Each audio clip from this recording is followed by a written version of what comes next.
concerned about your baby being exposed to EMF radiation? Or do you have Wi-Fi security concerns? Then the Bebcare Motion Baby Monitor is an excellent choice. It has ultra-low EMF levels and zero Wi-Fi, and we love it. Easy setup. Plug and play, and that's it. No pairing required. This makes it the perfect choice to travel with. We use the Bebcare mount, and it easily clamps to our crib or play yard. So many cameras now connect to your smartphone via an app. Now, why wouldn't you want that? Well, oftentimes as our baby falls asleep, you may want to be doing other things on your phone, but still want to keep track of what the baby is doing. You can do both when using the parent unit monitor. Camera pans up, down, left, and right, all controlled by the parent unit.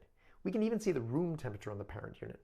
It has great day and night vision and has a special feature to control the microphone sensitivity, so you're only notified when your baby makes a noise and not by their white noise machine. The parent unit keeps a 20-hour charge when not plugged in, so we use it all day long and never turn it off. Then we charge it at night by our bed via a standard USB plug. Of all the baby monitors out there, this is the one we chose for our baby. Purchase at modernnursery.com.